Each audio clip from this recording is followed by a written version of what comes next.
Welcome. Welcome to the second episode of this channel. I'm thankful that you are here. I'm Christina, the Wellness Navigator 555.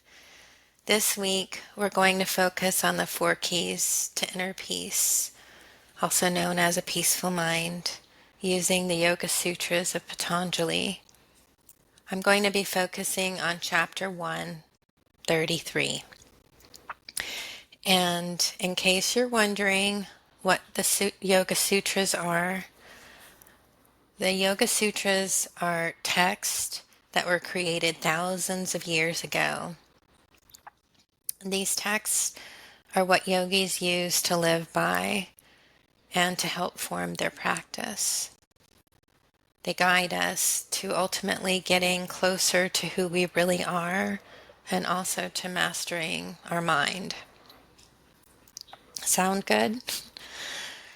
I was introduced to these sutras and this book and the way that it's presented in 2011 when I had just begun my yoga journey.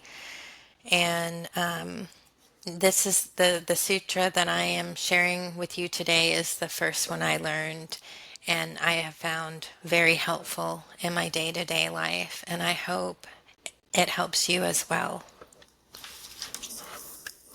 Tomorrow we will go over friendliness.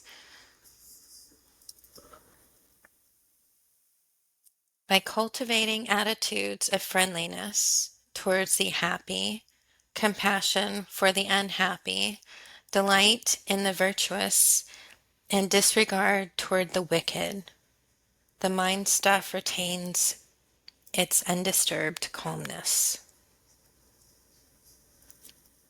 Whether you are interested in reaching samadhi or plan to ignore yoga entirely, I would advise you to remember at least this one sutra. It will be very helpful to you in keeping a peaceful mind in your daily life. You may not have any great goal in your life, but just try to follow this one sutra very well, and you will see its efficacy. In my own experience, this sutra became my guiding light to keep my mind serene always. Who would not like serenity of the mind always? Who would not like to be happy always? Everybody wants that. So Patanjali gives 4 keys: friendliness, compassion, delight, and disregard. There are only 4 kinds of locks in the world. Keep these 4 keys always with you, and when you come across any one of these 4 locks, you will have the proper key to open it. What are the 4 locks? The happy people, unhappy people, the virtuous, and the wicked. At any given moment, you can fit any person into one of these 4 categories. When you see a happy person, use the friendliness key. Why should Patanjali say this? Because even 4,000 years ago, there must have been people who were not happy at seeing others happy. It is still the same way. Suppose somebody drives up in a big car, parks in front of her huge palatial home, and gets out. Some other people are standing on the pavement in the hot sun getting tired. How many of those people will be happy? Not many. They will be saying, "See that big car? She is sucking the blood of the laborers."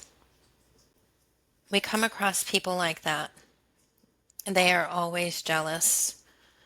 When a person gets name, fame, or high position, they try to criticize that person. "Oh, don't you know? Her brother is so and so. She must have pulled some strings somewhere. They will never admit that she might have gone up by her own merit. By that jealousy, you will not disturb her, but you will disturb your own serenity. She simply got out of the car and walked into the house. But you are burning up inside. Instead, think, oh, such a fortunate person. If everybody were like that, how happy the world would be. May God bless everybody to have such comfort. I will always get that one day, or I will also get that one day. Make that person your friend. That response is missed in many cases, not only between individuals, but among nations. When some nation is prosperous, the neighboring country is jealous of it and wants to ruin its economy. So we should always have the key of friendliness when we see happy people. And what of the next flock? The unhappy people? Well, Swami said everybody has his own karma. He must have done something wretched in his last birth. Let him suffer now. That should not be our attitude. Maybe he is suffering from previous bad karma, but we should have compassion. If you can lend a helping hand, do it. If you can share half of your loaf, share it. Be merciful always. By doing that, you will retain the peace and poise of your mind. Remember, our goal is to keep the serenity of our minds. Whether our mercy is going to help that person or not, by our own feeling of mercy, at least we are helped. Then comes the third kind, the virtuous people. When you see a virtuous man, feel delighted. Oh, how great is he! He must be my hero. I should imitate his great qualities. Don't envy him. Don't try to pull him down. Appreciate the virtuous qualities in him and try to cultivate them in your own life. And lastly, the wicked. We come across wicked people sometimes. We can't deny that. So what should be our attitude? Indifference? Well, some people are like that. Probably I was like that yesterday. Am I not a better person now? She will probably be all right tomorrow. Don't try to advise such people because wicked people seldom take advice. If you try to advise them, you will lose your peace. I still remember a small story from Pancha Tantra, which I was told as a small child. One rainy day, a monkey was sitting on a tree branch, getting completely drenched. Right opposite, on another branch of the same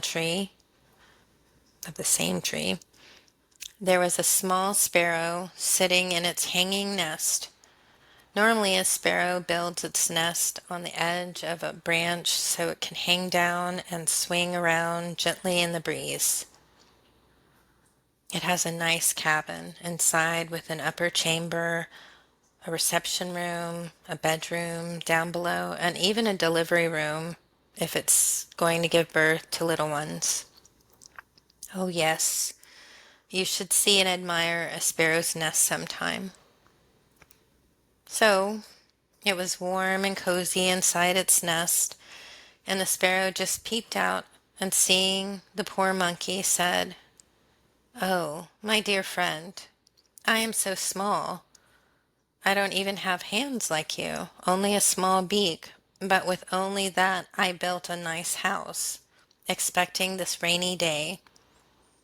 Even if the rain continues for days and days, I will be warm inside. I heard Darwin saying that you're the forefather of the human beings, so why don't you use your brain? Build a nice small hut somewhere to protect yourself during the rain. You should have seen the face of the monkey. It was terrible. Oh, you little devil. How dare you try to advise me? Because you are warm and cozy in your nest, you are teasing me? Wait, you will see where you are? The monkey proceeded to tear the nest to pieces, and the poor bird had to fly out and get drenched like the monkey. This is a story I was told when I was quite young, and I still remember it. Sometimes we come across such monkeys, and if you advise them, they take it as an insult. They think you are proud of your position. If you sense even a little of that tendency in somebody, stay away. He or she will have to learn by experience. By giving advice to such people, you will only lose your peace of mind. Is there any other category you can think of? Patanjali groups all individuals in these 4 ways: the happy, the unhappy, the virtuous, and the wicked. So have these 4 attitudes: friendliness, compassion, gladness, and indifference. These 4 keys should always be with you in your pocket. If you use the right key with the right person, you will return your peace. Nothing in the world can upset you then. Remember, our goal is to keep a serene mind. From the very beginning of Patanjali's sutras, we are reminded of that. And this sutra will help us a lot. Tomorrow, we will look into cultivating attitude of friendliness towards the happy, and just let what I read to you resonate, like let it soak in. If this resonated with you, please like, comment, and subscribe to this channel. Until next time, please take care.